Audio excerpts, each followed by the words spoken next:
Amém, irmãos? Vamos orar.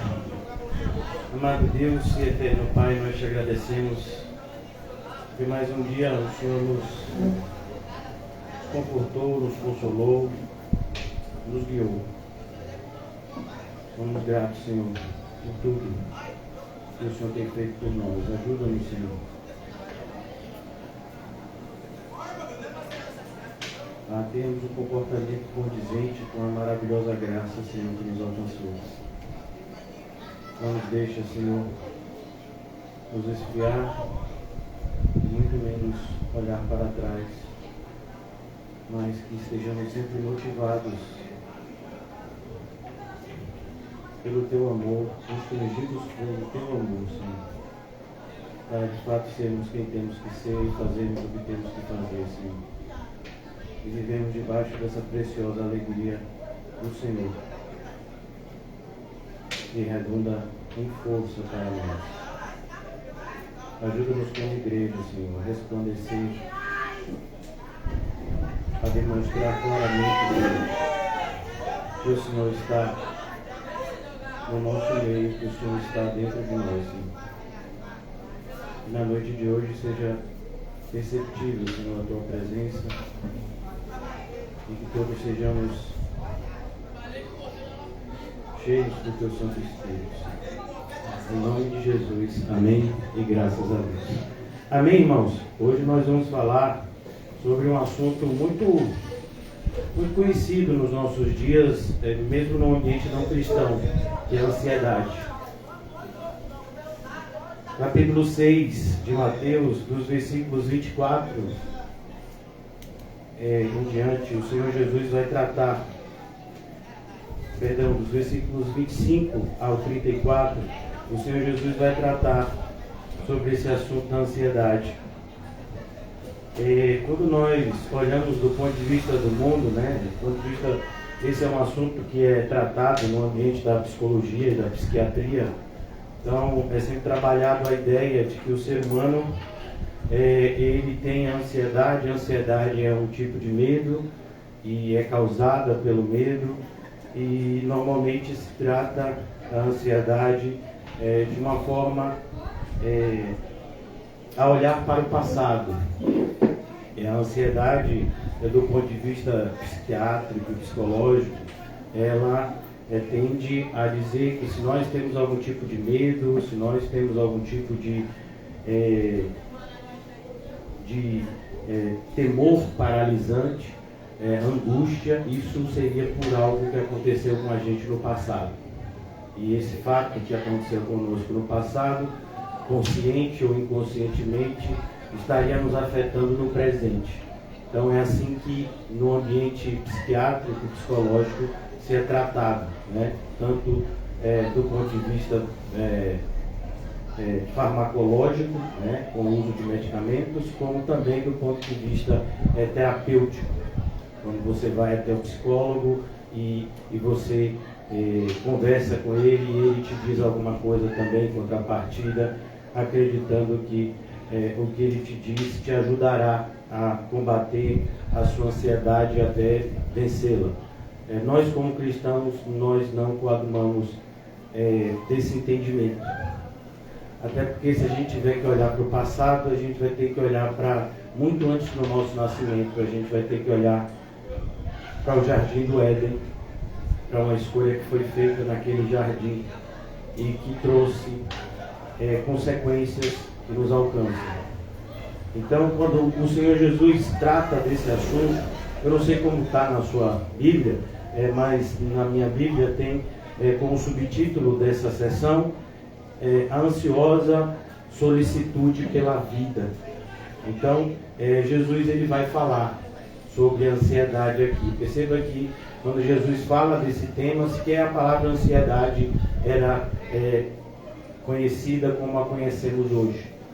A ansiedade como conhecemos hoje, ela é fruto de correntes filosóficas pouco recentes e que tendem a mostrar que essa ansiedade, que esse medo, ele vem justamente do homem ter poder de escolher.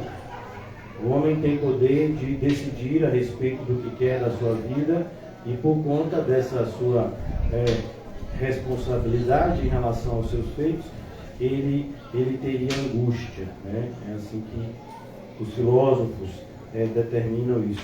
Mas nós, olhando para a Bíblia, nós percebemos que há um imenso engano.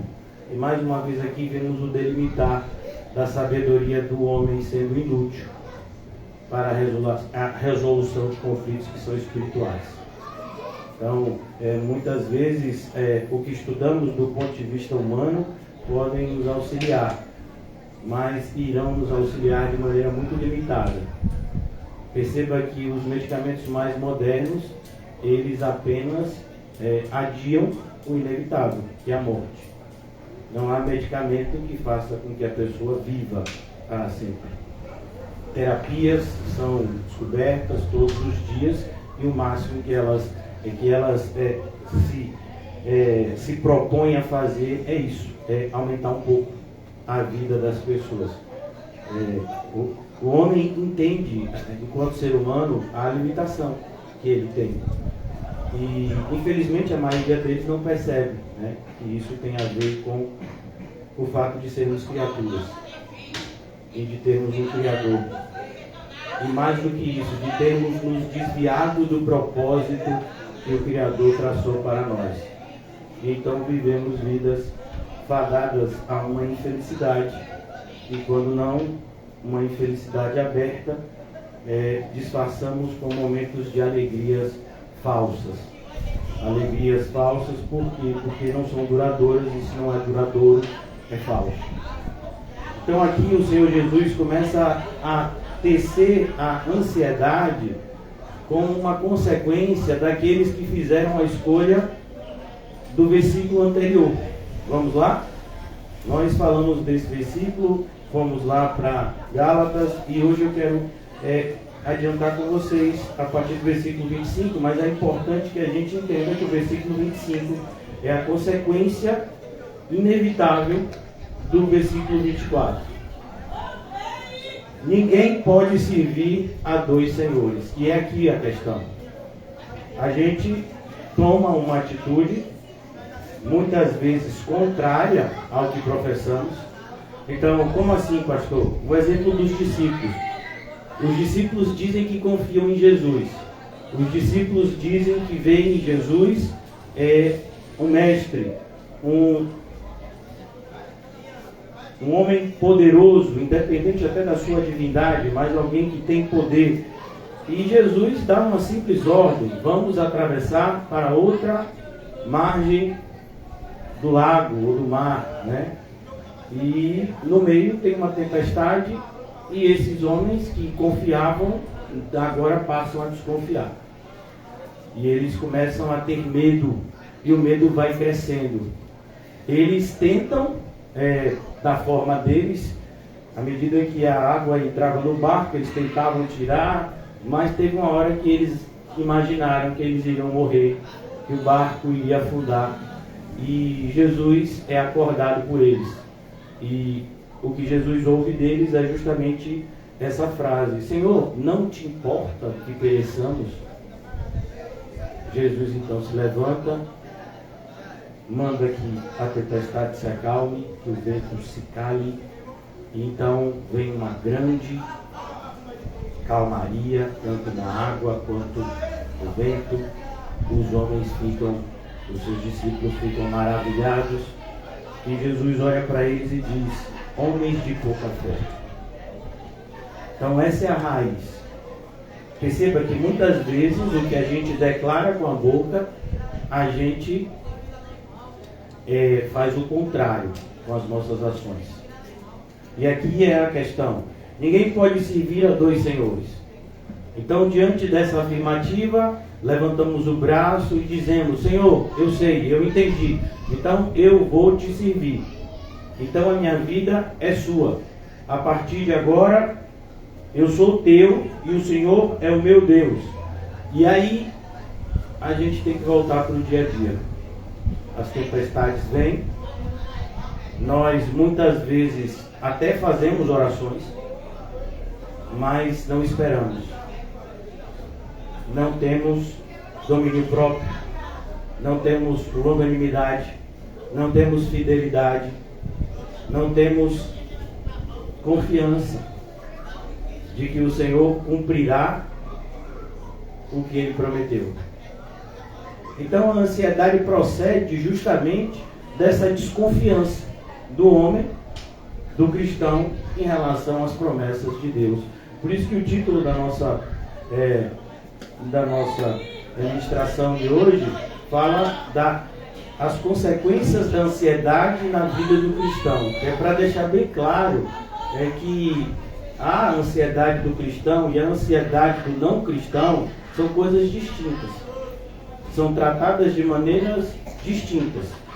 Por quê? Porque o não cristão ou o falso cristão, ele não crê em Deus, ele não crê nas promessas de Deus, ainda que repita elas, ainda que fale algumas coisas, ainda que diga que crê, não crê. Então ele vai buscar o auxílio e o amparo nas coisas do mundo, não nas coisas de Deus. Já o cristão não. O cristão tem Deus.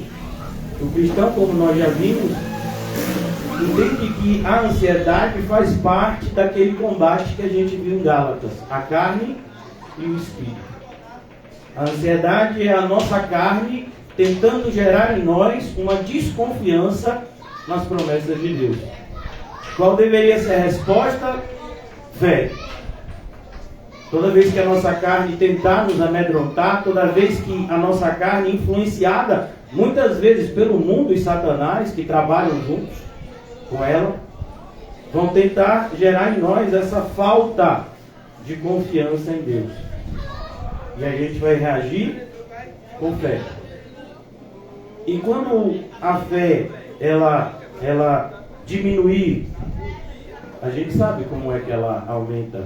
A fé vem pelo ouvir, e o ouvir da palavra de Deus. Perceba por que momentos como esses são tão importantes. Porque são em momentos como esse que nós nos estimulamos ao amor e às boas obras. Isso é fé. Isso é acrescentar fé a alguém que chegou aqui, como eu, com a fé quase que na reserva. Então, nós necessitamos de nos estimular uns aos outros. Quando o apóstolo Paulo escreve, a fé vem pelo ouvir, ele não está falando de você lendo a Bíblia em voz alta. Ele está falando disso aqui. Da pregação, do aconselhamento, da conversa de um irmão na fé com outro irmão na fé, fortalecendo o que está enfraquecido. Por que é importante que sejamos dois? Porque se um enfraquece, o outro ajuda. Então a fé nos é providenciada pelo Senhor dessa forma. E sabendo disso, quem sabe disso? O diabo. Então ele vai tentar de todas as formas nos separar, nos isolar, como um predador faz com a sua presa. O predador, quando ele vê a presa junto com uma manada, ele não vai atacar a manada. Ele vai tentar assustar a manada. E ele vai ficar de olho com aquele que se isolou, com aquele que ficou sozinho, e ele vai nele. Então, você já sabe como o diabo trabalha. Quando você perde a vontade de estar com seus irmãos na fé, quando nos tornamos desinteressados nas coisas que dizem respeito à obra de Cristo, você já sabe quem está produzindo em nós, influenciando em nós uma carnalidade natural de nos esfriarmos. Porque para que a gente se esfrie, basta a gente parar de se aquecer. Talvez possa ser redundância para você, mas não é tão redundante assim. Às vezes a gente pode imaginar que no processo de esfriamento espiritual muitas coisas acontecem. Não, é uma só. Você se afasta do fogo. Você se afasta daquilo que te aquece. E aí você esfria. Não precisa muita coisa, só uma. Só você se afastar. É só isso que o diabo quer. É só isso que o mundo vai tentar fazer com você e comigo. Vemos essa estratégia na Bíblia pelas forças das trevas operando de diversas formas. Vejamos, por exemplo, no caso do Egito.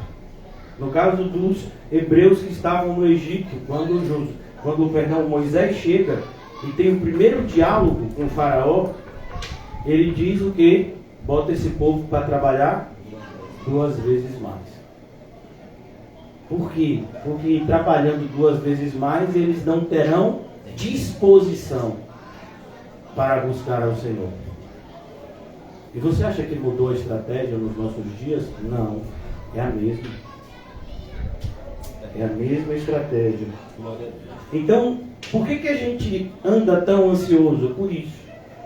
Porque, olha que coisa, na nossa ansiedade, a gente acaba se afastando do único remédio para ela. É verdade. Então, o que faria com que minha ansiedade fosse curada?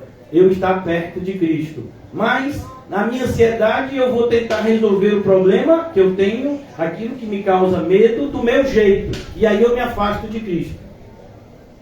Então, a ansiedade que deveria diminuir, ela aumenta. O problema que era um, agora são vários.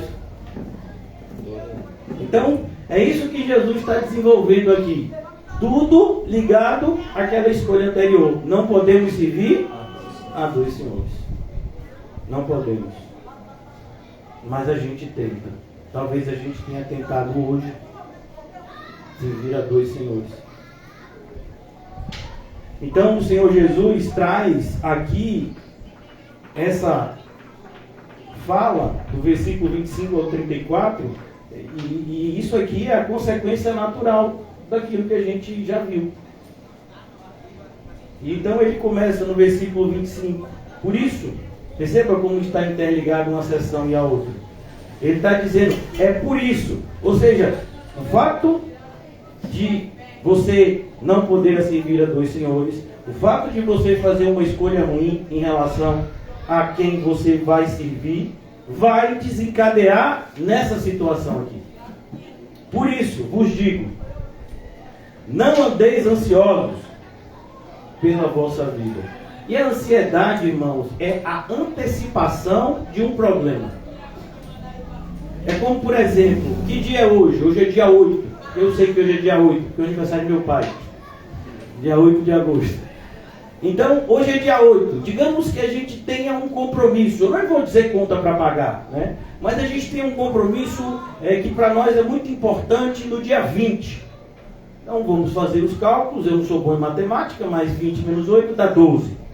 Tem 12 dias ainda para esse compromisso. Provavelmente a gente começou a ficar ansioso com ele quando ele foi marcado. Ele foi marcado há 2 meses atrás, a gente começou a ficar ansioso lá. E a ansiedade só foi aumentando. E agora que faltam 12 dias, a ansiedade está talvez num patamar insuportável. Mas ainda faltam 12 dias. Agora, se você imagine que você está ansioso agora, imagine no momento.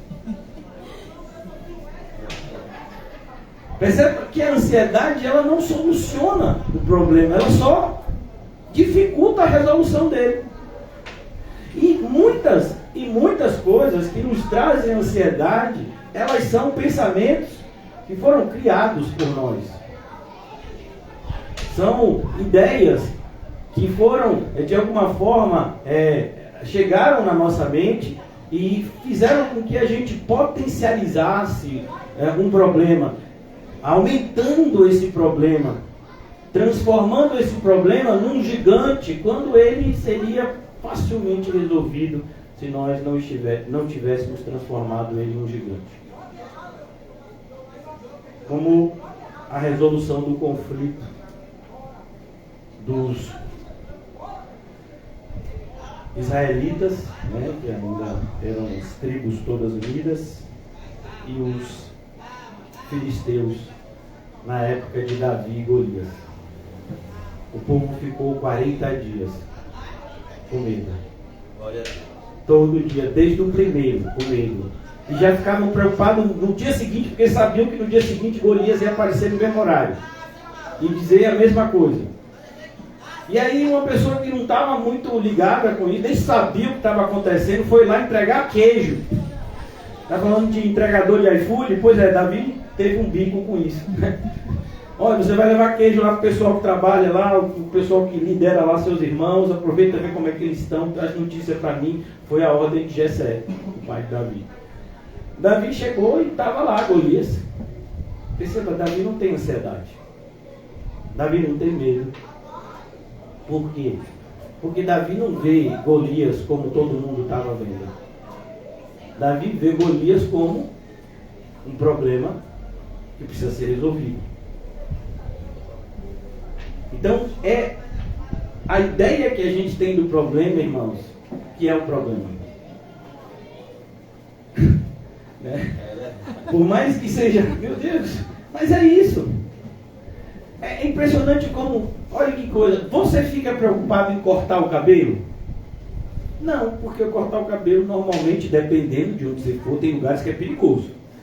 Dependendo de onde você for, é algo indolor. E o máximo que pode acontecer é o corte de cabelo não ficar tão bom e o cabelo vai crescer de novo.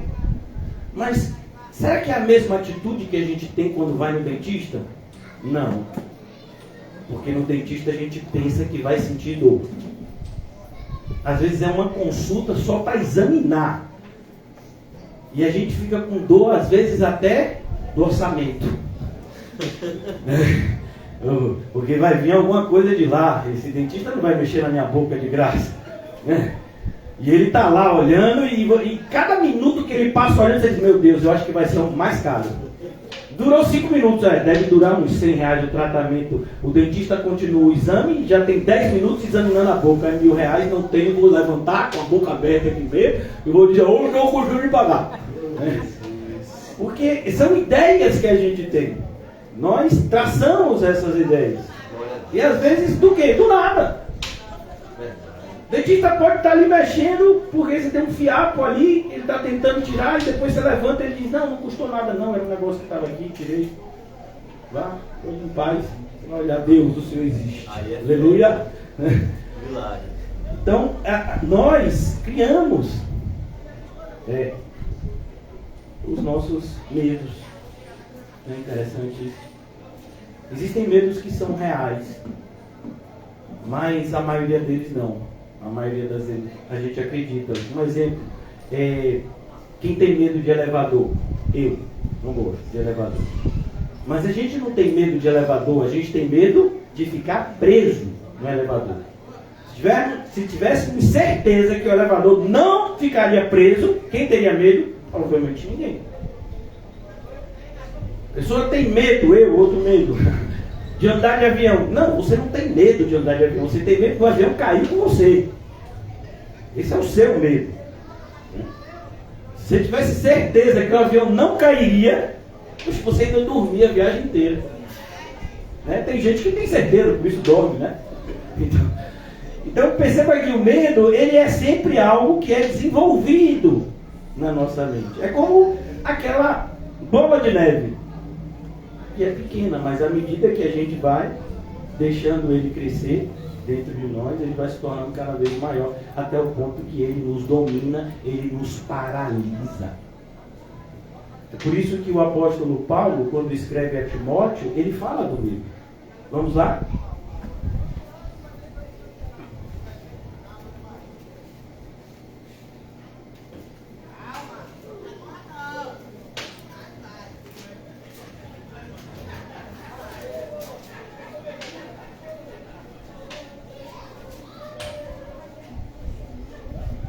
Na segunda carta que Paulo escreve a Timóteo, é a sua carta de despedida. É a última carta do apóstolo Paulo, como nos ensina a tradição. Logo após essa carta ele é martirizado. Ele é decapitado a mando de Nero. O apóstolo Paulo tem que falar coisas como essas para Timóteo, dizer que ele estaria partindo. É nessa carta que ele diz, eu já estou sendo entregue como uma oferta de libação. A oferta de libação era uma oferta líquida que era apresentada no altar. E o apóstolo Paulo tendo que falar dessas situações para Timóteo, e depois inclusive do contexto da primeira carta, O apóstolo Paulo diz aqui em 2 Timóteo capítulo 1, versículo 7. Porque Deus não nos tem dado espírito de covardia. Deus não nos tem dado espírito de covardia, mas de poder, em algumas traduções, de coragem, de amor e de moderação. E aqui é uma outra vertente do medo, no versículo 8. Não te envergonhes. O que faz a gente se envergonhar? O medo. Por que tem gente que tem vergonha de falar em público? Tem medo de falar em público. Sabia que esse é um dos maiores medos que as pessoas têm? Fizeram uma pesquisa recente. Disseram que uma das maiores, a maior quantidade de gente, o medo, né, que as pessoas mais tinham em comum, era justamente um deles, é o medo de falar em público. Então, não te envergonhes, portanto, do testemunho de nosso Senhor, nem do seu encarcerado. Não te envergonhes do seu encarcerado. Quem é o encarcerado? Paulo. Quem se envergonhou de Paulo? Demas. Nessa carta ele vai falar mais adiante. Não se envergonhe. Não retroceda. A vergonha faz isso. Faz a gente retroceder. Pelo contrário, participa comigo dos sofrimentos a favor do Evangelho. Perceba que é um sofrimento específico, não é qualquer sofrimento. É o sofrimento em favor do Evangelho. É impressionante como a gente sofre por coisas inúteis.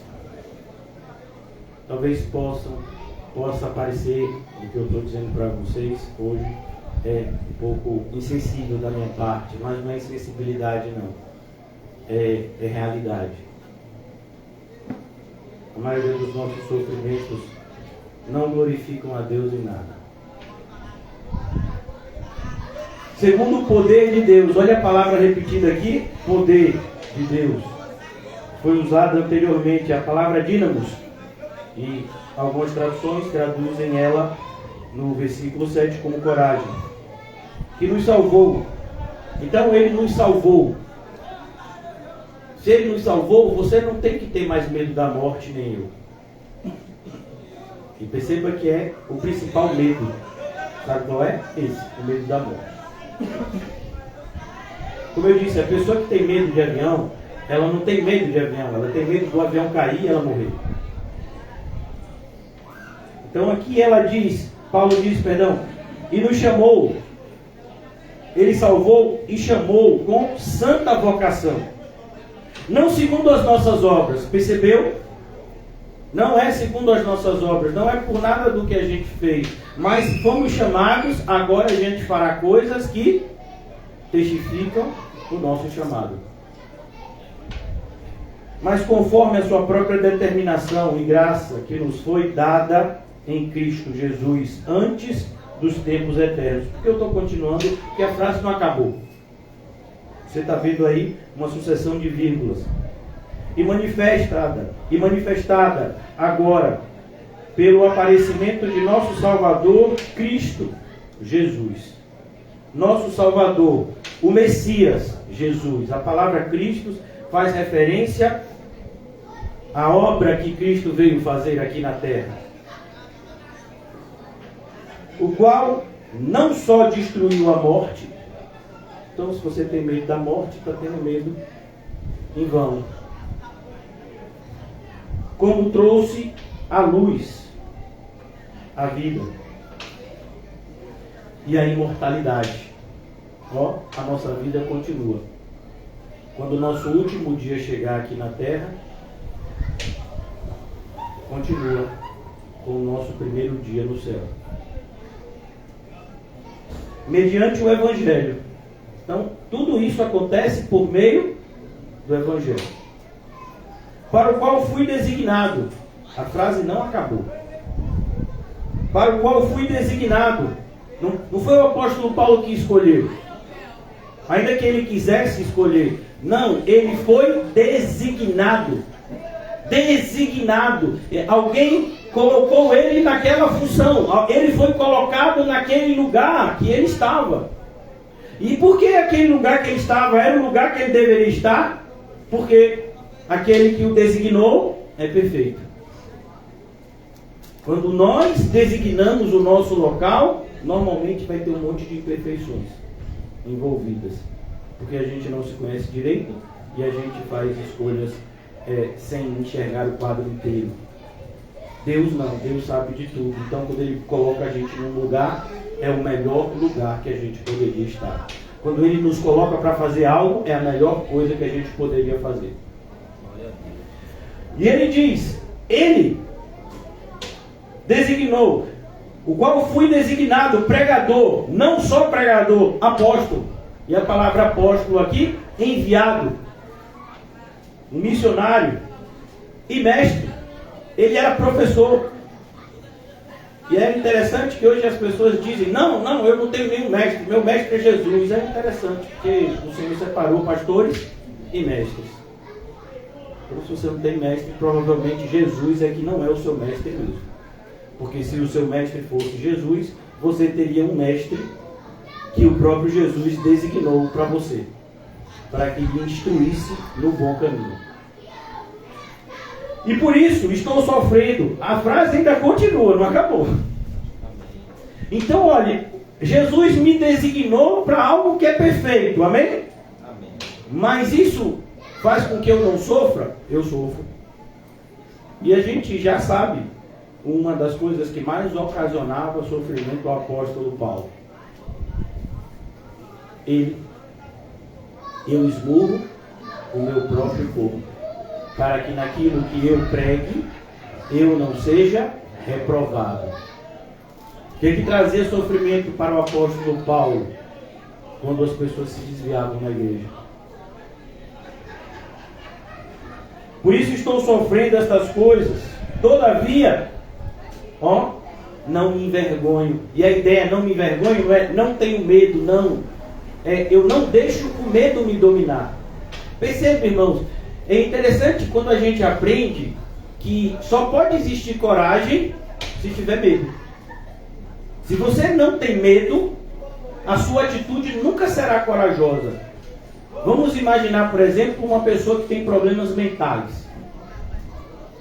Essa pessoa que tem problemas mentais, ela acredita que voa. Ela acredita que pode voar. Então ela se lança de um lugar muito alto sem medo nenhum. Ali não é coragem.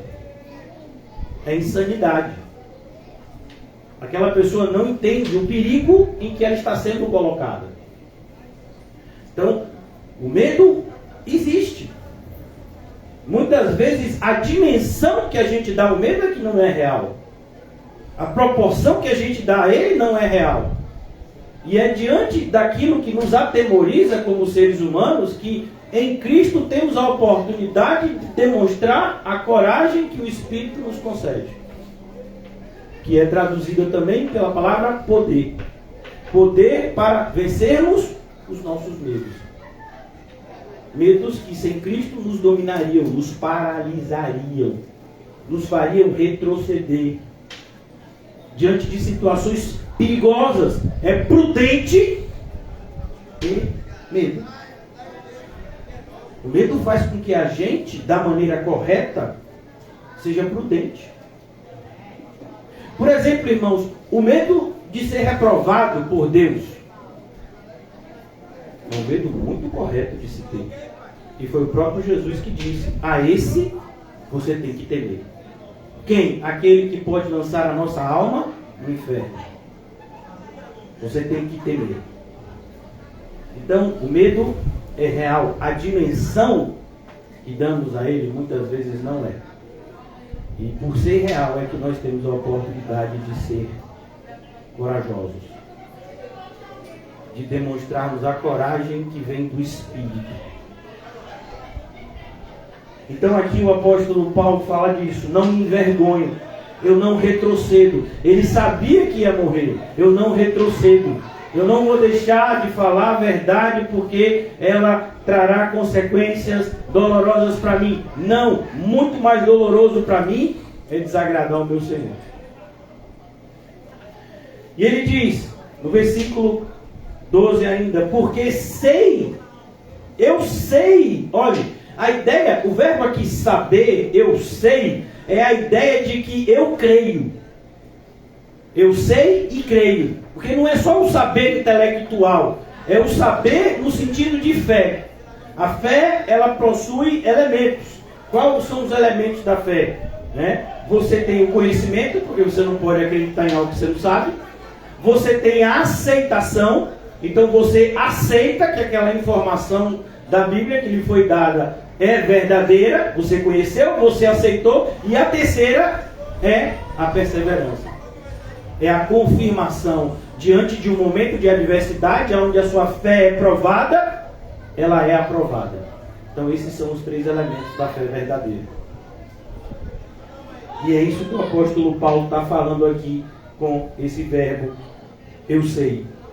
Eu sei, porque sei em quem tenho crido. Então, o saber relacionado à fé. E estou certo, mais uma vez, fé é o quê? Firme convicção. Firme convicção daquilo que a gente não vê, mas a gente espera. Por quê? Porque foi Deus que falou. E se Deus falou, vai acontecer, porque Ele não mente. Estou certo de que Ele é poderoso para guardar o meu depósito. Ó, como isso está relacionado com o que a gente está estudando em Mateus 6. Não ajuntei para vós outros tesouro na terra. Ajuntei tesouros no céu. O apóstolo Paulo tinha feito isso. E isso tinha gerado para ele fé.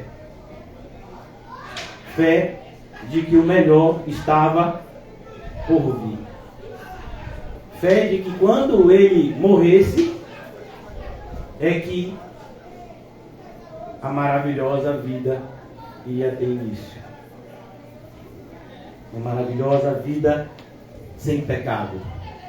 Porque aqui a gente tem muitos momentos maravilhosos com o Senhor, mas esses momentos maravilhosos com o Senhor, eles são quase sempre atrapalhados pelo pecado que a gente tem que lutar contra. E eu digo lutar contra porque eu acredito que somos crentes aqui, e estamos lutando contra o pecado e não sendo dominados por ele quando nós não éramos cristãos. Então aqui o apóstolo Paulo diz, eu estou certo de que Ele é poderoso para guardar o meu depósito. O apóstolo Paulo está dizendo, eu creio no que Jesus falou, que o tesouro do céu, traça e ferrugem, não corrói, e ladrão nenhum pode roubar. Eu creio que tudo aquilo que eu fiz em Cristo, por Cristo e para Cristo, redundará naquilo que o próprio Cristo me prometeu, galardão. Porque é importante que todo aquele que se aproxima de Deus saiba que Ele existe e é galardoador daqueles que o buscam. Para guardar o meu depósito até aquele dia, dia com D maiúsculo, é o dia que durará para sempre. Mantém, e aqui essa admoestação agora mais diretamente a Timóteo. Mantém, e a ideia de manter é não retroceda.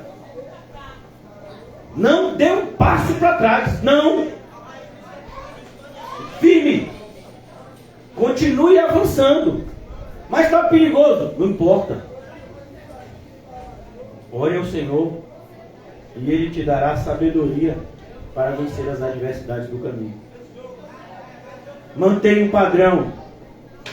Mantém o padrão. Perceba que o mais difícil de se manter é o padrão. Por quê? Porque a gente chegou num momento onde nem se tem mais padrão para alguns.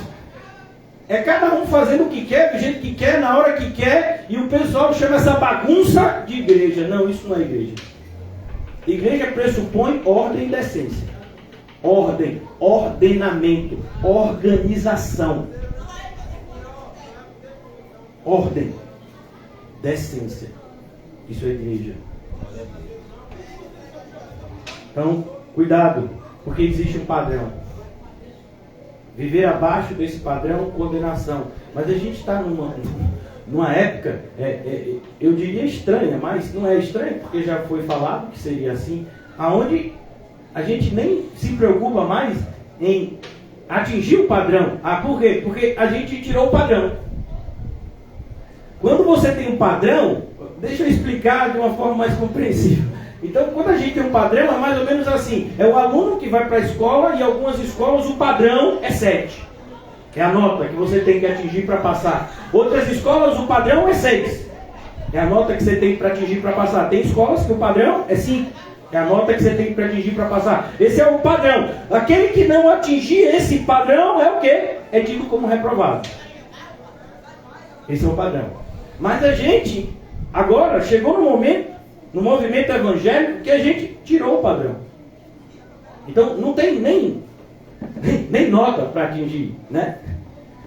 Perceba, antes, o evangélico, ele tinha que ir para a igreja. E o padrão tem que ter pelo menos um dia para Deus. Um dia, o domingo é o dia do Senhor. O dia da ressurreição, esse é o dia do Senhor. Não, a gente tirou o padrão. Em vez da gente entender o que deveria, que não é só um dia para Deus, são todos. A gente diz, não tem nenhum dia para Deus. De fato é todos, mas é todos do meu jeito. Então eu nem vou um dia na semana. Eu vou quando der. Não tem mais padrão. O padrão talvez fosse dizimar. Não tem mais esse padrão também, porque o dízimo não é do Novo Testamento. O dízimo é algo legalista dos fariseus do Antigo Testamento, não é assim? Não tem mais padrão. Os evangélicos eram conhecidos como o povo da Bíblia. Isso diferenciava eles dos católicos que não liam a Bíblia. A Bíblia seria a mesma, a exceção dos livros católicos que foram acrescidos, são todos do Antigo Testamento, né? O Novo Testamento católico e protestante é o mesmo, né? Supostamente. Então, o que nos diferenciaria é que os evangélicos, eles leem o Evangelho. Agora não tem mais esse padrão. Agora o evangélico nem lê mais o Evangelho. Para quê? Não tem padrão. Antigamente tinha um padrão de você ter uma aparência de evangélico. Não, mas isso agora a gente chama de religiosidade. Não tem também mais esse padrão. Você pode ser evangélico do jeito que você quiser, de bermuda, sem bermuda, com camisa regata, sem camisa regata. Tem evangélico para todo tipo agora. Não tem mais padrão. Mas aqui diz que tem. E quem determina esse padrão? As sãs palavras. Perceba, sãs, ele é uma palavra usada na medicina. A ideia aqui é uma palavra saudável. Uma palavra que produz saúde. Saúde no sentido espiritual. Às vezes a gente desconecta, né, a vida espiritual. Como se a vida espiritual não fosse o centro de tudo. Como se a vida material é que fosse. As sãs palavras que de mim ouviste. Então, para que você tenha um padrão saudável, você teve que aprender com alguém. Eu aprendi com o próprio Jesus. Então você é muito mentiroso. Porque Jesus delegou isso para homens de fé. O apóstolo Paulo, inclusive, fala isso expressamente para Timóteo e diz: olha, assim como eu ensinei a você, procure homens e ensine-os. E é assim que a palavra de Deus vai ser passada de geração em geração. Agora não tem mais esse padrão, não. Agora o pessoal diz: não, foi direto. Ele falou direto comigo. E eu tenho uma mensagem para apresentar que veio assim, direto. Não tem isso. Na Bíblia, pelo menos, não. É interessante, sabe? Quando a gente olha para a história da igreja, a gente entende o que é o dom de línguas. Tem um missionário, esse missionário tem até um filme, né? Um filme bastante antigo, não sei se já tiraram do YouTube também, né? E está na moda tirar esses filmes evangélicos agora. Para depois, eu acho que tentar vendê-los. O nome dele é William Carey. Uma pessoa muito humilde na Inglaterra. Uma pessoa pobre mesmo, mas ele foi agraciado com Deus, com o dom de línguas. E antes que você pense coisas erradas, ele não falava o que ninguém entendia. Não, ele aprendeu inúmeros idiomas e dialetos, porque ele foi evangelizar na Índia. Ele traduziu a Bíblia para várias línguas e dialetos na Índia. Ele, junto com outros irmãos, fundaram inúmeras escolas que serviam de berço para evangelizar. Isso é dom de línguas. Mas na nossa geração, não. É aquela irmãzinha que vai para a igreja e fica no lugar de pastor. E fala um monte de coisa que ninguém entende, e pula e grita, e é vista como espiritual. Por quê? Porque não tem padrão.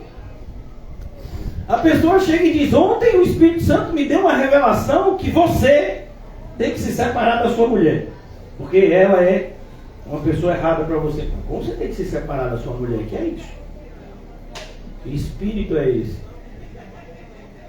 Sabe, são coisas absurdas, mas acontecem todos os dias. Em igrejas muito mais perto de você do que você imagina. Pessoas que dizem, né, ter esse contato direto, trazendo revelações não saudáveis, não sãs para as pessoas. Por quê? Porque elas não receberam as sãs palavras. E quem não recebeu, não pode passar. Você só pode passar o que você recebeu. Percebe por que uma pessoa que não tem o verdadeiro evangelho nunca vai poder evangelizar? Porque para evangelizar ele precisa primeiro receber o primeiro evangelho, o verdadeiro evangelho. Mantenha o padrão das sãs palavras que de mim ouviste. Ó, ouviste. Ouvi. Ouvir hoje é uma das coisas mais difíceis de se fazer. Perceba que hoje em dia todo mundo tem alguma coisa para falar. Todo mundo quer ser ouvido. E poucos querem ser ouvidos. Nesse ambiente cresce a procura de psicólogos, que são aqueles que são pagos para ouvir. Às vezes até fingir para ouvir, recebe do mesmo jeito. Faz uma cara assim de que está interessado. E aí vai bater o pagamento do mesmo jeito. Mantém essas palavras que de mim ouviste com fé. E você ouviu como? Você ouviu dizendo: não acredita em nada do que aquele homem está falando. Então era melhor ter ido para o cinema. Era melhor ter ficado em casa assistindo um jogo de futebol. Você não acredita. Está ouvindo para quê? Não, estou ouvindo para depois ouvir que peguei na mentira de gol para lá. Tentaram fazer isso com Jesus também e se deram mal. Você ouviu com fé e com o amor. Percebe que fé e amor sempre estão juntos? Você acredita naquilo que você ama e você ama aquilo que você acredita. Fé e com o amor que está em Cristo Jesus. E esses sempre vão vir da mesma fonte, Cristo Jesus. E então Paulo conclui essa sessão dizendo: guarda o bom depósito. Perceba o adjetivo bom. Por quê? Porque você pode ter um depósito ruim, claro, quando você entesoura na terra. Mas esse depósito é bom, pastor. Pode ser bom se você só espera de Cristo nessa vida. Se você de alguma forma você se satisfaz com o fato de aproveitar o máximo desse mundo. Por quê? Porque é tudo que você vai poder aproveitar quando terminar aqui. Não tem o que aproveitar no inferno, não tem o que aproveitar. No inferno é só dor e sofrimento. Guarda o bom depósito. Perceba, quando tem essa palavra bom, é porque existe aquilo que é oposto, aquilo que é antagônico. Então, existe um mau depósito. Olhe como tudo está relacionado com Mateus capítulo 6, que é onde nós estamos estudando. Guarda o bom depósito. E como é que a gente consegue guardar esse bom depósito? Por meio do Espírito Santo que habita em nós. Se o Espírito Santo não habitar em nós, não tem bom depósito. Se o Espírito Santo não habitar em nós, não tem nem depósito.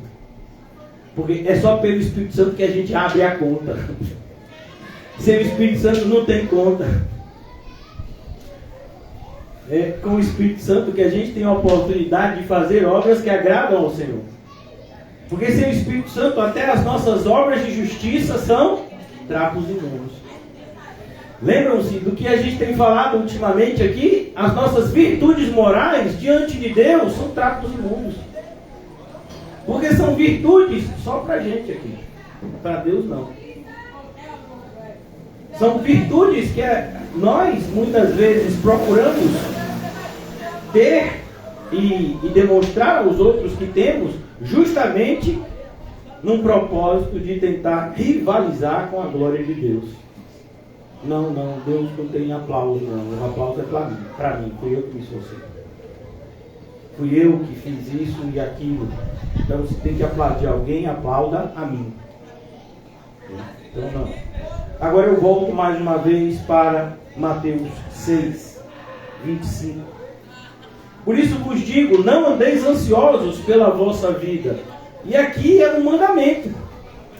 De maneira que quando a gente está ansioso, a gente está pecando. Então tem dois sofrimentos aqui. Tem o sofrimento da ansiedade e o sofrimento da falta de confiança. Porque a ideia aqui não é a ansiedade, mas é a falta de confiança que gera a ansiedade. Porque quando a gente confia em Deus, a ansiedade ela é combatida por meio da nossa confiança em Deus. É como, por exemplo, se aqui iniciasse um fogo e rapidamente a gente pegasse um extintor e apagasse. Mas se em vez da gente lançar aquele pozinho que vem do extintor, a gente colocasse gasolina para tentar apagar, o que aconteceria? O fogo iria aumentar muito. E normalmente é assim que a gente faz com a ansiedade. Em vez da gente procurar lutar contra ela, cortar o mal pela raiz, a gente alimenta ela por meio de pensamentos que não são condizentes com as promessas que recebemos do Senhor. O que eu estou tentando dizer para vocês, irmãos, é que os nossos pensamentos não podem nos dominar. Nós devemos dominar os nossos pensamentos usando a palavra de Deus. Os nossos pensamentos fazem parte da nossa carne. Existem pensamentos que são espirituais? Com certeza. Infelizmente são poucos. Por que, irmãos? Porque a gente vai pensar mais naquilo que a gente vê mais. Naquilo que a gente vivencia mais. Faz todo o que o Senhor passa atarefado com coisas do mundo, vai fazer com que os nossos pensamentos, na sua grande maioria, sejam relacionados somente com as coisas do mundo. Percebeu porque o apóstolo Paulo, quando escreve aos Colossenses, ele diz isso?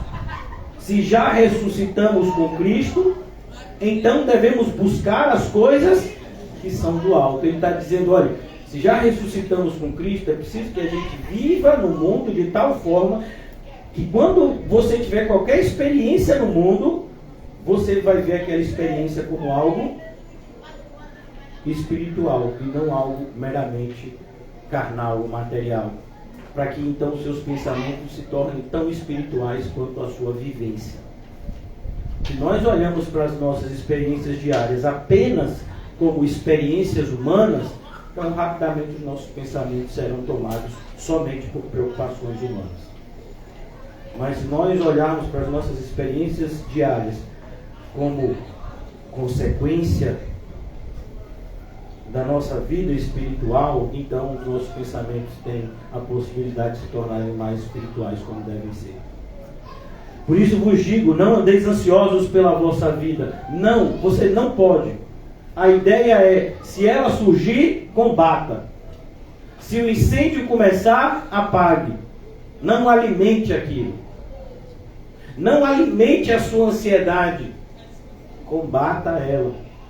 Como eu faço isso? Confiando no Senhor.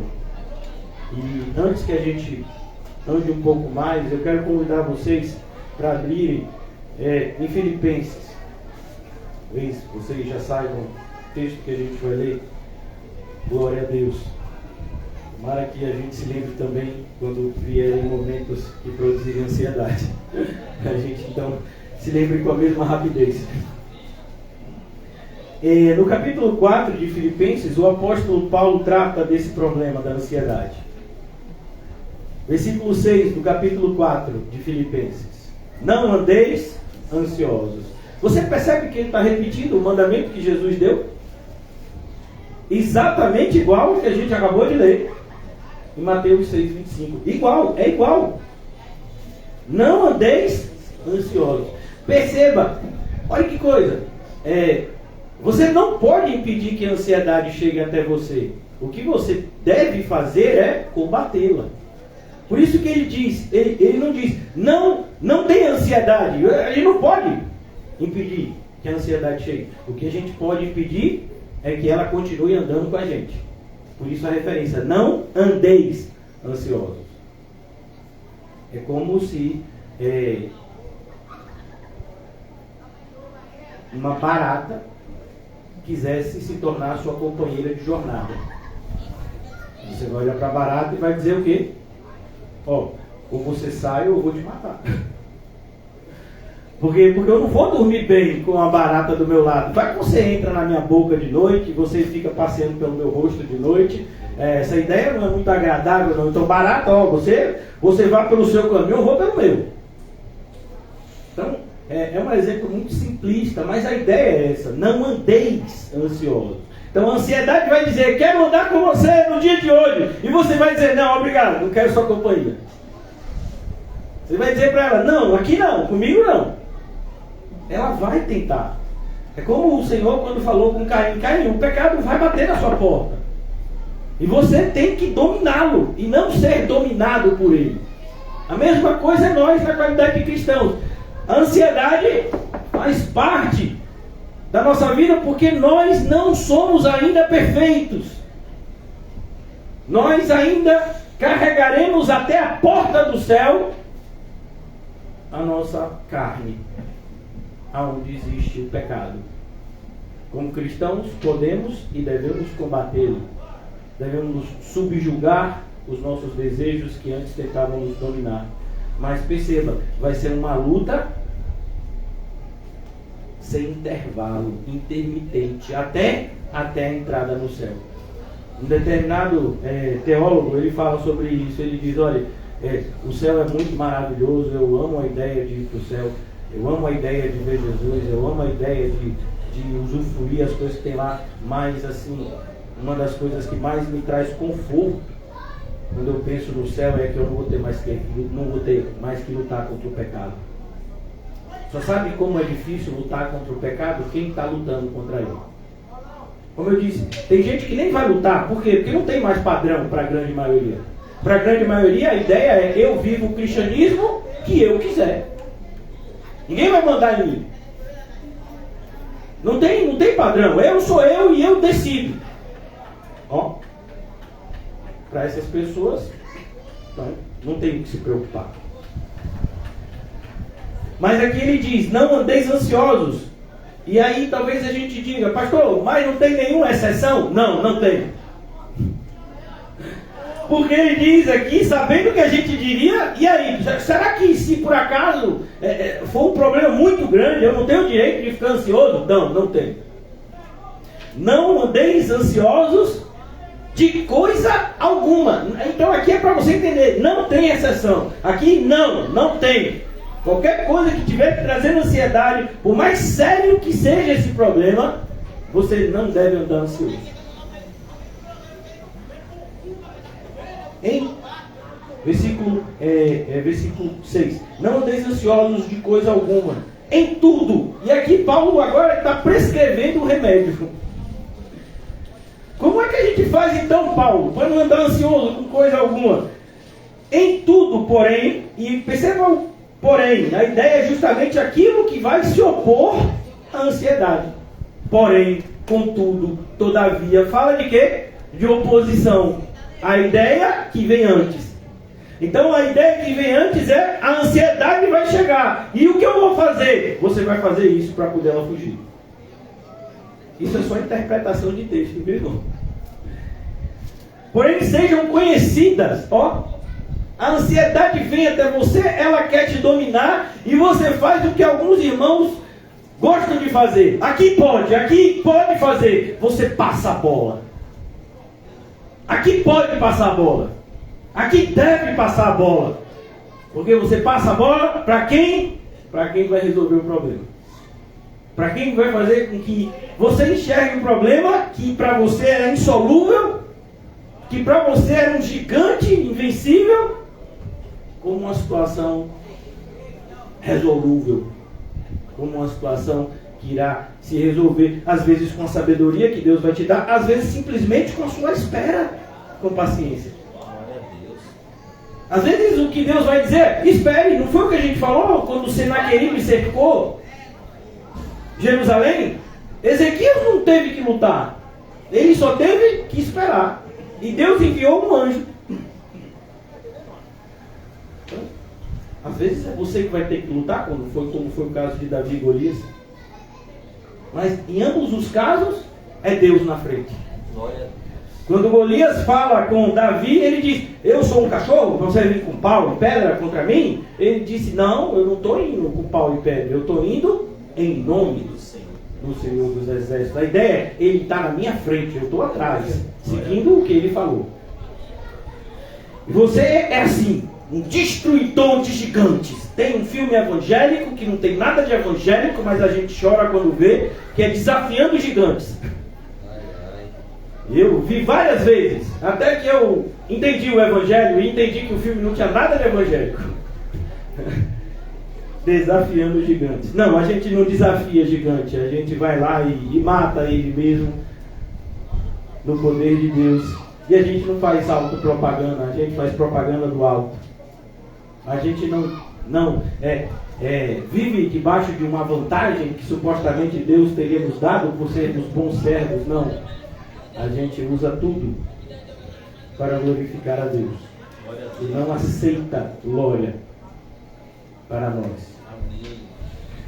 Vossa moderação. Então ele diz aqui, cuidado, não andeis ansiosos, sejam conhecidas diante de Deus as vossas petições. E talvez você diga, e isso é natural, a gente vai dizer, mas por que eu vou falar com Deus se Deus sabe de tudo?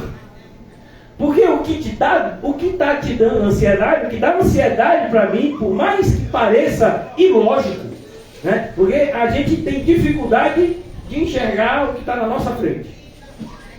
Às vezes a gente enxerga bem o que está longe, mas o que está na nossa frente a gente tem dificuldade. E esse é um dos casos aqui. A gente sabe, a gente imagina que sabe que Deus sabe de tudo, né? Mas quando a gente está passando por um problema em particular, a gente acha que Deus não está informado desse nosso problema em particular. Então, o fato da gente informar a Deus que a gente está passando por um problema, traz paz para a gente, não para Deus. Deus não perde paz. Mas traz paz para a gente, por quê? Porque se na nossa mente, né, isso é irracional, mas a gente é assim mesmo, né? É uma debilidade de fé. Na nossa mente, o que estava produzindo medo era o fato de imaginar que Deus não está vendo o que está acontecendo comigo, mas agora eu informei para Ele. Então agora Ele está sabendo. E se Ele está sabendo, Ele vai fazer o que Ele disse que faria. Então eu tenho paz. Olha que coisa interessante, né? É isso mesmo. Falar com Deus traz paz para quem fala, não para o Deus que ouve, porque o Deus que ouve nunca perde a paz. Não andeis ansiosos, não. Apresente diante de Deus, como? Em uma forma de petição. Petição é algo específico, são pedidos que a gente acredita que são importantes para nós. Um exemplo, a petição de Ana, mãe de Samuel. Ela pediu a Deus incessantemente que ela tivesse um filho. E ela não só teve um, não, ela teve alguns. Por isso, cuidado, quando você pedir a Deus um filho, pode vir. É um pouco mais. Então, mas é para a glória dele, aleluia. Pastor, pode devolver? Não, não pode. Aceite, é bênção. Então ele diz, olhe, apresente a Deus. E como? Como a gente de fato quer apresentar? Como uma petição. E perceba que petição é justamente a peça que uma pessoa apresenta no Poder Judiciário para que o seu pedido seja apreciado pelo juiz. Está acontecendo isso comigo, eu estou sofrendo uma injustiça, a lei tal e tal me defende, então o seu juiz julga a minha causa. Igual aquela viúva que batia, julga a minha causa, julga a minha causa. O que ela estava fazendo ali naquela parábola que Jesus conta? Está apresentando uma petição. E o Senhor faz isso como uma analogia, como deve ser a nossa fé, como deve ser a nossa oração. Não deixem de perseverar quando a oração de vocês for justa. Não deixe. Se algo é correto, se algo de fato é justo diante de Deus, continue pedindo. Abraão esperou 25 anos. Qual de nós esperou 25 anos por alguma coisa? Então ele diz, cuidado, apresente as vossas petições. E como a gente fará isso? Por meio da oração. Então a gente entra na presença de Deus. Isso seria oração. Entrar na presença de Deus. Às vezes a gente pode entrar na presença de Deus e não falar nada. Você já fez isso? É muito, muito bom. Estar na presença de Deus. Eu não sei se vocês são tão emotivos quanto eu. Eu sou muito emotivo. Eu sou uma manteiga derretida. Não parece, né? Você vê que a aparência engana. Mas uma das coisas que eu gosto até hoje é reclinar a minha cabeça no colo de minha mãe. Isso me traz paz e segurança. Humanas, mas paz e segurança. Minha mãe já é uma senhora de idade, eu não posso revelar a idade dela. Mas eu amo fazer isso. Então, se a gente tem essa segurança com pais terrenos, imensamente limitados pelas suas falhas, imagine a segurança que a gente tem de reclinar a nossa cabeça, e eu falo no sentido espiritual, no colo de Deus. Que paz você acha que a gente não irá sentir? O que você acha que o salmista quis dizer quando ele disse: eu habito no esconderijo do Altíssimo, eu descanso à sombra do Onipotente. Então aqui ele diz, faça isso. Mas às vezes a gente está tão angustiado, e angústia e ansiedade muitas vezes são sinônimos, que a gente já chega na presença de Deus falando, e Deus é tão bom, irmãos, que Ele não se incomoda. Ele tem um amor que nos constrange, como disse o apóstolo Paulo. A gente, não sei se vocês já fizeram isso, a gente chega às vezes na presença dele já falando, né? Senhor, o negócio pegou, enterrou tudo, sabe? Aquilo que eu mais temia me sobreveio. Ó Deus, QRU. Se a gente sabe o que significa essa sigla, imagine Deus, né? QRU, Deus, QRU grande. E a gente faz isso, e às vezes é súplica. Súplica é um pedido insistente e desesperador, né? E Deus, Ele entende que a gente é pequeno, né? Mas ao mesmo tempo, quando a gente tem essa atitude, o Deus que não pode mentir, Ele cumpre a sua promessa. E olha que coisa interessante, Ele não cumpre somente a sua promessa para nós, mas Ele cumpre a sua promessa também em nós. Em nós. Então, você foi lá e você apresentou o que te trazia ansiedade, por meio de oração e súplica, na hora já. O Espírito Santo vai produzir em nós uma paz que vai fazer a gente já agradecer. Mas nem chegou a bênção, e você nem sabe se vai chegar a bênção. Mas já estou agradecendo porque é legal demais. Talvez você esteja imaginando que o que eu estou falando aqui é uma bobagem, que não tem parâmetro bíblico. E eu tenho que te dizer que se você imaginou isso, você nunca leu o livro de Jó. Porque esse foi exatamente o sentimento de Jó. Quando Jó agradeceu a Deus e disse: Senhor, eu bem sei que nenhum dos teus planos podem ser frustrados, eu tenho que te dizer que Jó, a situação dele não tinha mudado. Não tinha mudado nada. Continuava doente, continuava tendo dor, continuava sofrendo com o desprezo dos seus, da sua própria esposa. Mas o fato dele conseguir falar com Deus trouxe para ele imediatamente palavras de ações de graça. Glória a Deus. O problema não tinha mudado, mas Jó tinha. Então ele já agradece. Mas eu vou agradecer, nem mudou. Não, mas eu mudei. Glória a Deus. E se não mudar nada, já está bom. Mas a gente viu que Deus mudou a situação de Jó. Porque Deus faz isso. A gente não merece o presente, Ele vai lá e dá mesmo assim. E Ele se agrada de dar exatamente quanto mais a gente tiver a percepção de que a gente não merece. Deus não recompensa pessoas que merecem. Deus agracia pessoas que não merecem. Ele agracia a gente, inclusive, com o privilégio de servir. Perceba que servir a Deus não é uma barganha. Não é também uma tentativa de agradar a Ele porque fomos agradados primeiro. Não. Até o serviço a Deus para nós é visto como um privilégio que Ele nos concede. Porque Ele não precisava de nós para nada.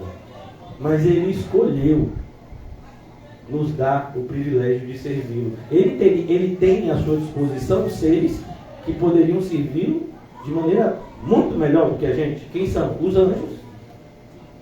Mas ele disse: não, é vocês que vão pregar o Evangelho.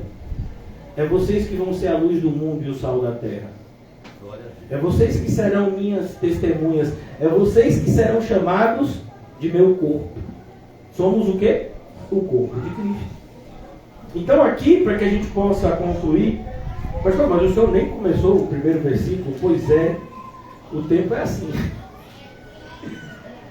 O tempo passa e a gente nem vê. Apresente as suas petições pela oração e súplica. E você fará isso também com ações de graça. Porque é impossível você se apresentar diante de Deus e não ter resposta. E a resposta de Deus, ela sempre traz para a gente conforto e consolo. Sempre. Não tem exceção também. Sempre. Versículo 7. E a paz de Deus. Lembram-se que a gente falou do fruto do Espírito? E a terceira característica do fruto do Espírito, perdão, a segunda, é paz. Amor, paz. E nós conversamos também como essa palavra paz é muito mais compreendida, apesar do Novo Testamento ter sido escrito em grego, mas a referência dessa palavra ela é encontrada melhor no hebraico, que é a palavra shalom. É uma paz que o mundo não pode conhecer, não pode. Porque é uma paz que só pode ser usufruída por aqueles que são de Deus. A paz de Deus não é qualquer paz. Perceba que Jesus fala do mesmo tema. Eu vos dou a minha paz. Eu não vos dou a paz que o mundo quer oferecer a vocês. E a paz de Deus. E o que acontece com a paz de Deus? Ela excede. A ideia de exceder é a ideia de transbordar. Você já viu quando chove muito? Cidades que têm rio, né? Cidades que são cortadas por rio, o que acontece? Transborda. Então, a ideia aqui é essa, ela excede todo o entendimento. Por que essa expressão, exceder o entendimento? Porque Deus não está preso às leis naturais que nós estamos. Como assim, pastor? Eu e você vivemos debaixo de determinadas leis, como por exemplo a lei da gravidade. O que é que faz a gente ficar andando no chão? A gravidade é uma força que nos puxa para o centro da Terra. Você já viu que o pessoal, quando vai, né, na gravidade zero, aí fica todo mundo flutuando? Pois é, porque não tem gravidade. Não tem força que puxe você para o centro da Terra. As leis universais, como chamam assim os estudiosos, nas suas respectivas áreas. Pois é, Deus não está preso a elas. A lei de que você precisa fazer determinadas coisas para gerá-las. Como assim, pastor? Como é feito um pão? Você pega farinha de trigo, você pega sal e pega todas essas outras coisas que vocês sabem, eu não sei, que são ingredientes do pão. Então você mistura essas coisas, você coloca no forno para assar, você espera o tempo certo, então você tira o pão do forno no tempo certo e você coloca o pão para ser vendido ou ser consumido. Não é assim? Mas não foi assim que Jesus multiplicou pão e peixe. Ele não foi até a padaria e disse, ó, faz um monte de pão, tem um monte de gente que eu tenho que alimentar aí, sou Jesus. Não. Ele fez pães. Tinham só 5 pães e 2 peixinhos. E aí?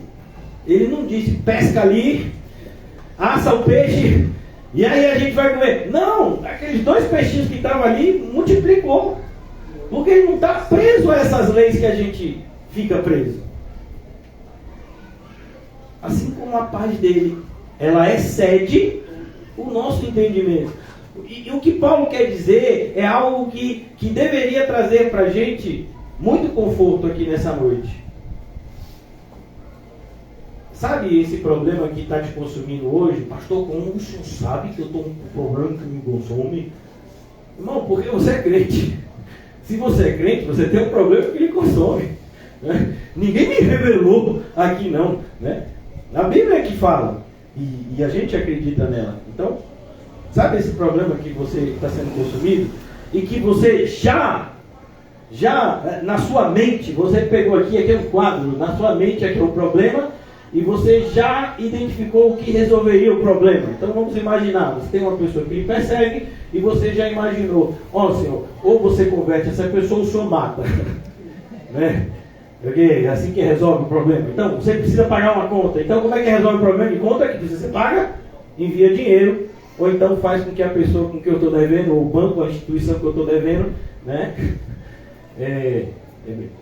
Diga que eu não preciso mais pagar. Né? Normalmente a gente não pensa nessa segunda hipótese, a gente só pensa na primeira. Se eu estou devendo, então envia dinheiro para eu poder pagar. Mas, e se Deus quiser que essa segunda hipótese aconteça? Não, aí é muito milagre. Um banco que só pensa em dinheiro, mandar uma carta para mim dizendo que a minha dívida foi perdoada. Irmão, você já ouviu falar do termo milagre? Milagre é isso. É quando algo ilógico acontece. Então uma pessoa está lá, morta. E os médicos já tiraram os aparelhos. E de repente dá um negócio assim, volta a respirar. Os médicos que já estavam saindo da sala tem que voltar. O que foi? Não sei explicar, estava morto. Os médicos estavam mortos, não estavam mortos. Até porque eles têm que dizer isso para se defender, né? Eles não devem, cara. Você meteu uma pessoa quase morta ali, e se o coitado não dá um grito, ele morria por conta da imprudência de vocês. Não, foi imprudência, não. Estava morto mesmo. Quantas vezes a gente já viu isso? Várias, irmãos. Milagre. É o que a gente não pode explicar, mas Deus pode fazer assim mesmo. Louvado seja Deus. Milagres acontecem, irmãos, todos os dias, na vida daqueles que creem. Jesus teve diante de si um homem que já estava perdendo a fé. E ele estava perdendo a fé justamente pela ineficácia dos servos de Cristo. Porque normalmente a gente não é tão virtuoso quanto deveria com as coisas de Deus. A gente é mais virtuoso com as coisas do mundo. Isso é uma tristeza. Então, Jesus está orando. Tem um pai que tem um filho lá que sofria muito. Os discípulos tentaram solucionar o problema, mas não conseguiram. E aí o pai foi até Jesus e... Senhor, se podes, ajuda aí meu filho. Não aguento mais viver da vida que eu estou vivendo. Meu filho se joga no fogo, se joga na água, não posso dormir. Se eu deixar o menino um segundo que seja, ele tenta se matar. Imagine como deveria ser a aparência de um pai desse. Você acha que ele não tinha olheira? Você acha que a aparência dele não era de uma pessoa extremamente desgastada? Inclusive a sua fé, ele viu os discípulos curaram muitos, os discípulos solucionaram o problema de um monte de gente, mas o dele não conseguiram. Aí ele fez o que a gente deveria fazer. Vai para Jesus. Jesus olhou para ele e diz: se creres, verás a glória de Deus. E glória faz referência ao poder de Deus. E a gente já sabe o que Deus fez. O que Jesus, que Deus, fez. Então é a mesma coisa com a gente. É preciso que a gente tenha mais fé, irmãos.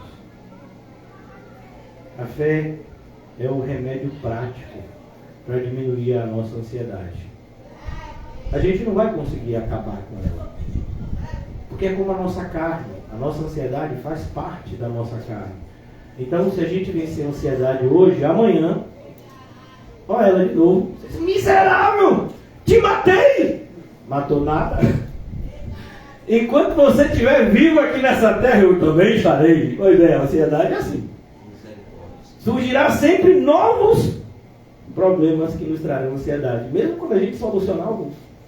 Às vezes a gente pensa, não, quando essa etapa da minha vida, e a gente nem pensa assim, né? Assim já, esse pensamento já é um pensamento já mais maduro até, né? A gente é mais infantil até. A gente imagina, não, quando isso acontecer na minha vida, eu serei feliz. E eu estou falando a gente como crente, viu? E aí a gente acontece aquilo e a gente tem uma alegria e uma gratidão a Deus. Quando aquele acontecimento que a gente esperou muito tempo, acontece, né? Aí o dia termina, porque o dia termina e começa no outro dia, e aí aquela alegria do dia anterior não é mais a mesma. E aí você percebe que aquilo que você imaginava que transformaria a sua vida de dificuldades em uma vida perfeita, não transformou a sua vida em perfeita. Você agora tem outros problemas que precisam também de solução. Então, você já entendeu. A ansiedade vai nos acompanhar. Mas ela vai nos acompanhar porque ela é teimosa. Porque a gente vai afugentar ela o tempo todo. Nós não vamos convidá-la para peregrinar com a gente. E aí, ansiedade, tudo bem? Chega aí, vamos trocando uma ideia. Não, ansiedade, sai de perto de mim. Parece um cachorro que vai da igreja de vez em quando, né? A gente diz, cachorro, agora não, é culto, né? Não, cachorro. Aí ele sai, volta de novo, em menos de 30 segundos. Teve um dia que teve que fechar a porta. Pois é, entendeu o que você vai fazer com a ansiedade? É isso aí. Ela vai vir? Vai. Depois que você expulsou ele alguns dias, ele continua vindo. Se ele não apareceu aqui ainda, é porque alguém prendeu ele em algum lugar. Porque ele sabe que quando tem culto aqui, ele tem que atrapalhar. Ele não veio ainda, então alguém está prendendo ele em algum lugar. Porque sabendo que a igreja está aberta, ele deveria vir para tentar de alguma forma atrapalhar o culto. Então, você já entendeu que a ansiedade vai nos acompanhar. E a gente vai dizer, ansiedade, não, aqui não. E como é que a gente dá um não na cara da ansiedade? Passando a bola para Jesus. Amém. Jesus, é com você. Bota para dentro da rede, Jesus. Faz gol, Jesus. Amém. Porque eu não chuto tão bem quanto o Senhor. Falei, chegou ali, Jesus. Só não entrou. Nem sei se é ele, eu acho que é outro. Mas veio no mesmo espírito. Olhou de lá e disse, que tenho contigo, né? Então aqui, a paz de Deus que excede todo o entendimento. Então o que eu estou te dizendo hoje é, sabe esse problema que você acha que a resposta dele vai vir por aqui? Talvez ela esteja atrás de você. O Senhor não vai resolver o seu problema e o meu problema, na maioria das vezes, da forma que a gente está imaginando. Deixa eu dar um exemplo. Sabe aquela mulher que a gente falou sobre ela ontem e domingo, se eu não me engano? O marido dela tinha morrido e tinha deixado uma dívida. Ele era homem de Deus, ele não era uma pessoa mau caráter, não, era homem de Deus e morreu de uma forma totalmente inesperada para os familiares. E o credor bateu na porta e disse, se não tiver como pagar, seus filhos vão ser levados como escravos. Ela pediu um prazo. E aí foi até o profeta Eliseu. E você acha que uma pessoa que vai até o outro pedindo que ajude no pagamento de uma dívida, está querendo o quê? Dinheiro, irmão. Por quê? Porque dívida se paga assim. Ou você já tentou pagar a dívida em dinheiro do banco com chiclete?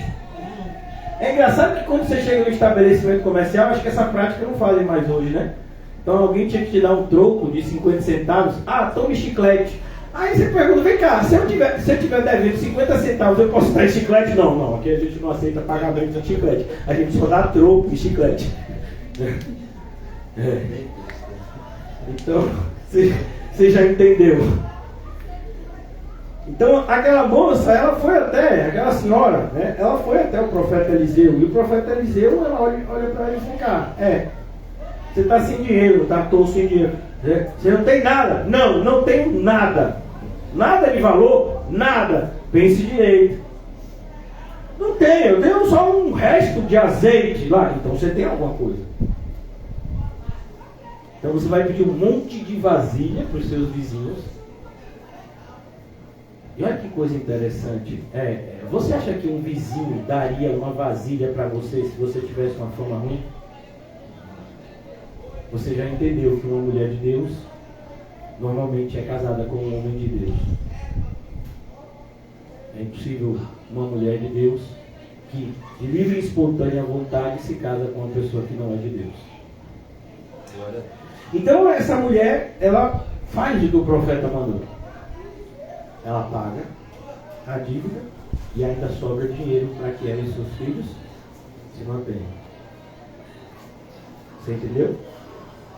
O Senhor Jesus não precisava pagar imposto, mas ele pagou mesmo assim, para dar exemplo. Chegou o dia de pagar imposto. Pedro fica revoltado. É normal de Pedro ficar revoltado. Pedro é a gente, sempre revoltado. Com o quê? Com o que a gente faria. Mas quando é os outros que estão fazendo, aí a gente se revolta. Então, vamos imaginar que alguém te deve. E aí você vai lá cobrar. E a pessoa não gosta que você cobrou. Aí você imagina agora outra cena. Você é que deve. E a pessoa vai lá te cobrar. E aí você não gosta que a pessoa te cobrou. Mas vem cá. Você cobraria uma dívida. Talvez você perdoasse, porque você é cristão, se a pessoa te dissesse, meu irmão, me perdoe, eu achei que eu teria condição de te pagar, mas não tenho. Aí você diz, não, eu sou cristão, eu perdoo a sua dívida, aleluia, né? Grande é a tua fé, pastor. Pois eu tenho um pouco de fé mesmo, né? Então, o Senhor Jesus, ele é alcançado por Pedro. Pedro está indignado, estou dizendo que a gente tem que pagar imposto, absurdo, o Senhor é Deus, o Senhor é dono de tudo, quer que o Senhor pague imposto? E ele também tinha que pagar. Ele também está ali reclamando que ele tinha que pagar. Então ele quer estar na ponga de Jesus ali. Jesus, o Senhor não paga imposto, sou seu discípulo, eu também não vou pagar imposto. Não, Pedro, a gente vai pagar. Pedro, você vai ali, você vai pescar. E Pedro já está imaginando, então eu já tenho que preparar a rede, porque vai ter que ser uma quantidade de peixe grande para pagar esse imposto. É o imposto de um ano, né? O imposto anual. E não, Pedro, você não vai pescar de rede hoje não. Não é aquela grande pesca não. Você vai pescar agora só um. E cuidado quando você cortar, porque tem dinheiro dentro do peixe. Pastor, a partir de hoje, quando eu pescar, eu vou me lembrar.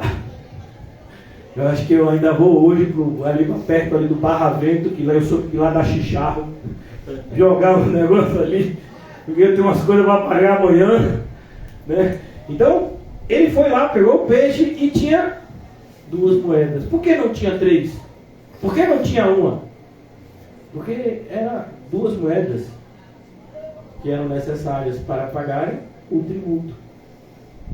Perceba, o tributo não veio da forma que Pedro imaginava. Então, eu vou ter que trabalhar, talvez eu tenha que trabalhar uma semana para poder pagar esse tributo. Não, Pedro. Não. Alguém já viu um peixe com dinheiro na boca? Não foi no ventre não, era na boca mesmo. E eu acho interessante porque às vezes a gente não vê a maravilha que está diante de nós na Bíblia. Com o profeta Elias aconteceu a mesma coisa. Você acha que a iFood é uma evolução? Não, a iFood é uma cópia. Assim como todo motoboy, ele começou a inventar a sua profissão quando leu a Bíblia. Por quê? Porque antes quem fazia isso era o corvo. Que nem um animal puro é. Ou seja, nem podia ser comido, porque é um animal impuro. Por que eu estou dizendo isso? Porque tem gente que diz, não, sabe como é que Deus enviou carne para o profeta? Ele levou o profeta para um lugar que tinha muito corvo. Aí todo dia que parava um corvo, o profeta Elias, que era bom de mira, né? Você já viu o desenho bíblico de Elias? Ele está com uma peixeira desse tamanho aqui. Não vai ver não. E ele é fortão, viu, Elias? Viu? E é umas blusas regata com os braços desse tamanho, do desenho bíblico. Não sei se aquilo é de verdade, né? Mas tá lá. Então, imaginava que Elias matava o corvo, depenava, assava e ficava saboroso, né? Não, ele não podia comer corvo. Corvo é animal impuro. Era carne mesmo, de algum animal que o corvo trazia. E pão também, trazia pão. Todo dia. Glória a Deus. Você já imaginou isso? Deus faz coisas assim. Se fez no passado, por que não vai fazer hoje? A questão é, será que a gente tem a mesma fé que as pessoas do passado? Então é isso que eu queria falar com vocês, irmãos. E como conclusão da nossa fala, eu queria trazer bem rápido e sucinto quatro frases, né, que resumem um pouco o que a gente falou aqui hoje sobre a ansiedade e as suas consequências. A gente apenas começou a tratar desse assunto, né? Estamos apenas no primeiro versículo dessa sessão, né? Mateus 6:25. Mas eu queria trazer para vocês essas frases para que durante essa semana, se Deus permitir estarmos reunidos aqui sexta-feira, mais uma vez, a gente já pudesse estar aqui mais aliviado. Então, primeira coisa, quando você sentir ansiedade, e se você estiver sentindo isso agora, você tem que olhar para a ansiedade e saber que ela é um sofrimento desnecessário. Por que desnecessário? Porque isso que você está imaginando que pode acontecer, talvez nunca aconteça. E mesmo que aconteça, provavelmente não vai ser na dimensão que a gente está tratando. É um sofrimento totalmente desnecessário.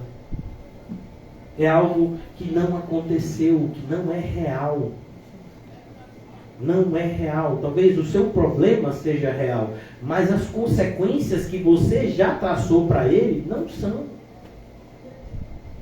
Segundo ponto, não vou me aprofundar, eu quero só que a gente possa sair daqui com esse pensamento prático a respeito de tudo que a gente tratou aqui. O que a ansiedade produz, na verdade, é uma distorção da realidade. Então, quando a gente está ansioso, o que acontece? Às vezes, um gatinho se torna um leão. Sabe? Eu não sei se vocês... Eu sou da época de Jaspion e Jiraiya. Eu sou da época de Changeman. Não é Flashman, não. É Changeman. Né? Eu sou velho. Eu voltava para casa para assistir o final de Jiraiya. Né? E no final de Jiraiya, todo monstro que era pequeno, do nosso tamanho, virava um monstro grandão. Para Jiraiya entrar no robô dele e o robô dele brigar com a versão gigante do monstro. Não sei se você está me entendendo. Sabe, o problema que você está imaginando, ele não é na dimensão que você está imaginando. Ele é muito menor. É justamente a nossa ansiedade que está colocando esse problema na dimensão que ele está. Então a nossa ansiedade distorce a realidade. Quando? Sempre. A ansiedade sempre vai ocasionar isso. Então, quando a gente está passando por uma dificuldade financeira, a gente não fica ansioso por conta da dificuldade financeira. A gente fica ansioso porque acha que a dificuldade financeira vai piorar a tal ponto das coisas que nós julgamos como essenciais começarem a faltar. E na maioria das vezes, se formos sinceros, vamos perceber que isso nunca aconteceu. Talvez alguns de nós aqui tenhamos passado por dificuldades materiais. Mas, irmãos, eu creio que nunca, nenhum de nós passou fome. E quando eu falo passar fome, talvez você diga, não, pastor, a minha família já passou por dificuldade onde a gente teve uma escassez de alimento. Irmão, se você acha que passar fome é comer coisas que de repente o seu paladar não se agrada, você não sabe o que é passar fome. Passar fome é o que está acontecendo com determinados países que estão em guerra civil há muitos anos. Onde você vê crianças de 10 anos e você olha e pensa que tem 3, 4. Porque a falta de alimento fez com que elas não crescessem. Crianças que não conseguem andar, e não é porque tem paralisia não, é porque a falta de alimento foi tanta, a magreza atingiu um patamar onde não tem nem força para andar. Tem documentários que mostram isso. A gente não gosta de ver porque a gente se emociona e chora. Mas eu tenho que dizer que esse choro da gente é hipócrita, porque se fosse verdadeiro a gente tinha procurado ajudar, pelo menos em oração. Então, entenda que a gente distorce a realidade. A gente imagina que isso que a gente está passando vai crescer a tal ponto e vai nos dominar, e vai atingir, e vai fazer, e vai acontecer. Não. Muito provavelmente nunca vai acontecer o que a gente está imaginando que esse problema vai fazer. Terceiro ponto, não quero me delongar, eu disse para vocês que eu quero trazer só uma ideia. A ansiedade vai sempre impedir a gente de seguir o que Deus manda. Porque ela vem com esse propósito. Se a ansiedade faz parte da nossa carne, a carne milita contra o espírito. Então a ansiedade sempre vai colocar a gente numa posição de oposição ao plano de Deus. O que eu estou te dizendo? A ansiedade vai fazer com que você ou seja paralisado ou retroceda. Deus está mandando você avançar, mas a ansiedade ela vai te paralisar ou ela vai fazer você voltar atrás. Sempre ela vai fazer isso. Se a gente não dominar ela, ela vai fazer isso. Quarto ponto, último ponto. A ansiedade, ela não vai deixar que a gente tenha fé. Não sei se você me entende. No nosso coração ou na nossa mente, como você queira entender, coração e mente. Ou vence a ansiedade, ou vence a fé. Os dois não coabitarão por muito tempo. Deixa eu dizer para vocês algo que eu ouvi de um médico que tentava, eu acho que tentava me motivar a não morrer quando eu estava num estado muito grave de saúde. Eu fui uma das pessoas que teve Covid naquela época que a Covid matou um monte de gente. Fiquei internado em estado grave. E o médico me explicando, ele disse, esse vírus é assim. Vírus é assim. Ou o vírus mata o hospedeiro, ou o hospedeiro, o seu organismo mata o vírus. Porque não tem remédio para vírus, tem remédio para bactéria. Como é o nome do remédio que a gente toma? Antibiótico. Ele mata a bactéria, mas vírus não mata. O vírus, como a gripe, por exemplo, o máximo que a gente consegue é o quê? Fortalecer o organismo para que um organismo mais forte possa combater mais eficazmente o vírus. Então foi isso que aconteceu com, a Covid. Era um vírus que nunca tinha sido passado por seres humanos. E agora começou. E os organismos dos seres humanos não estavam preparados para aquele vírus. Então o vírus entrava e em algumas pessoas ele matava a pessoa. A ansiedade é assim. Ou você, cristão, pelo poder de Deus, combate a ansiedade, ou ela domina você. Domina você totalmente.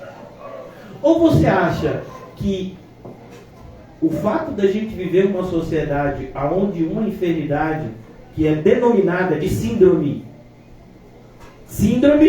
do pânico. Você já ouviu dessa enfermidade? Pois é, ela é muito mais comum do que você imagina.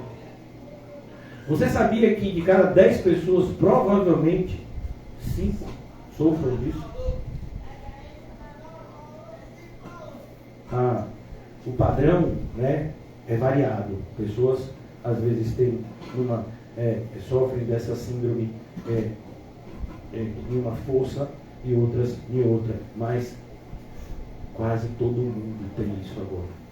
E a tendência é crescer mais ainda. Por quê? Porque os problemas estão se tornando cada vez mais complexos. É justamente a complexidade da nossa vida hoje que faz com que a gente tenha tanto medo, a ponto de ser agora diagnosticado uma doença do medo, a síndrome do pânico. E o que é o pânico? Um medo tão grande que nos paralisa. Quem tem essa síndrome normalmente não sai de casa. Eu tenho uma pessoa bem próxima de mim que tem. É muito difícil tirar de casa. Às vezes a pessoa começa a ter medo de coisas básicas como um jantar. O que eu vou jantar? A geladeira está cheia. Mas a ideia é, e como eu vou esquentar? E como eu vou colocar na mesa? E como eu vou... Talvez você ache que o que eu estou dizendo para você aqui é algo assim, distante. Não, irmãos, é algo muito próximo. Muito real. Porque, como eu disse a você, se você não dominar a ansiedade, ela vai te dominando cada vez mais, até dominar todas as áreas da sua vida. Até chegar um limite de você pensar em tirar a sua própria vida por não suportar mais viver daquele jeito que a ansiedade está fazendo você viver. Não sei se você entendeu a gravidade do problema. Por isso que para nós, na qualidade de cristãos, é tão importante, é tão imperativo sermos luz. Porque se nós que somos luz vivermos nas trevas da ansiedade, quão densas trevas a ansiedade será. Que o Senhor nos ajude. A gente está só começando a estudar. Glória a Deus. Mas a gente já vai sair daqui sem ansiedade. Nome de Jesus. Porque a gente já entregou a Jesus. A gente já seguiu um conselho que um irmão que nem tinha ouvido essa pregação já fazia. Ele passava a bola. Quando o problema chegava e ele diz, não dá para mim, eu vou passar para alguém. No inconsciente dele, ele sabia que essa ideia era correta. Talvez a motivação nem tanto, mas a ideia sim, Eu vou passar para Jesus e Jesus vai me ajudar. Ó Senhor, obrigado, porque só o Senhor faz com que a gente encontre alegria até no sofrimento. Falamos hoje aqui, Senhor, sobre assuntos que trazem muita dor para nós. Mas eu oro, Senhor, para que o Senhor nos encha do Teu Santo Espírito, cheios do Teu Santo Espírito, possamos ter essa fé que excede o entendimento. E tendo essa fé que excede o entendimento, tenhamos também a paz correlata a ela. Para não olharmos para a dimensão e nem o tamanho dos problemas, mas termos cada vez mais intimamente a dimensão e o tamanho do nosso Deus. Amém. Ó Senhor, o Senhor é digno de toda a honra, de toda a glória, de todo o louvor e de toda a confiança. Não nos deixa, Senhor, envergonhar o Teu nome por meio da falta de confiança. Nos faz sair daqui dessa noite, Senhor, convictos de que o Senhor é conosco. E mais ainda, que se o Senhor é conosco, quem poderá se levantar contra? Ajuda-nos a viver debaixo dessa certeza que o Senhor é o nosso pastor. E de nada sentiremos falta. E de nada recearemos, pois ainda que passemos por momentos difíceis, como um vale de sombra e morte, não temeremos, porque o Senhor está conosco. Que seja assim, que seja sempre assim, os momentos difíceis da nossa vida, que sejam vividos na Tua companhia, Senhor Jesus, pois é na Tua companhia em que os momentos difíceis são superados e o Teu nome, Senhor, é glorificado. Oramos no Teu nome, Senhor Jesus, porque é em Ti e somente em Ti que depositamos toda a nossa confiança. Amém, amém, amém. Que o Senhor nos leve em paz, cheios de fé e sem ansiedade alguma. Glória a Deus. Aleluia! Aleluia, Senhor.